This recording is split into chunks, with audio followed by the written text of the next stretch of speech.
Working an active murder investigation where what we know right now is that there are 3 individuals in the home that are deceased. There is 1 survivor. Because no next of kin has been notified, we're not releasing any information, but this is still a very active scene. We are working to identify a motive. We are working to identify how or why this would have happened, and of course who would have done this. But we're still actively investigating, and there's very limited information that we can give you. But what we can say is that there are 3 victims.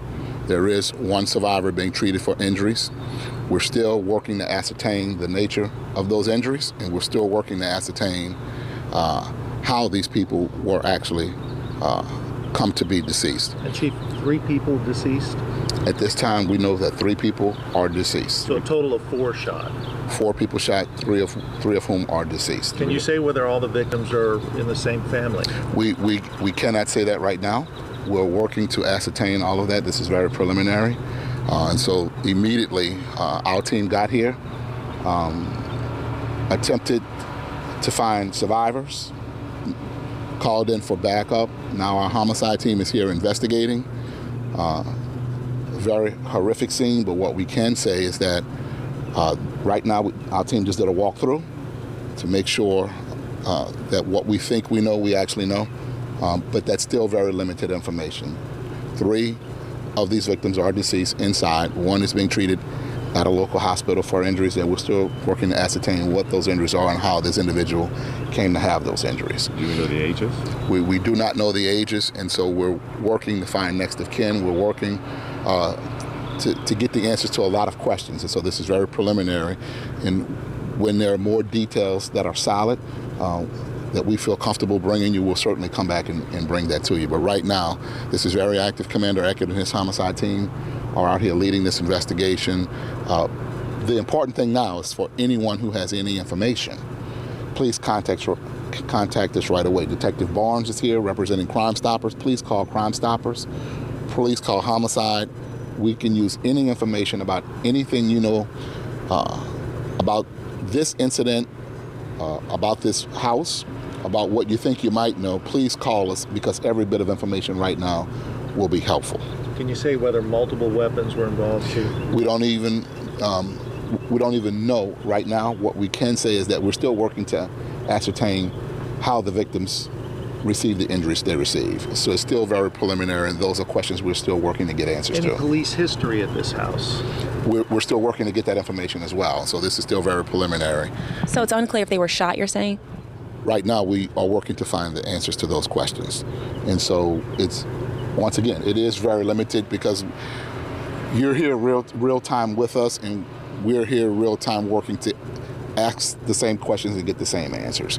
And so the important thing now is for people who are watching this, please, if you have any information, give Crime Stoppers a call. Give us a call. You can do it anonymously, but we desperately need your help, and this is how we solve these cases, by partnering with the community and people being brave and stepping forward and giving us information that they have. Even if they think it's not relevant, please call us and give it to us. Chief, can you say whether you have evidence that the perpetrator has left the house, or could it have been somebody who was shot inside the house?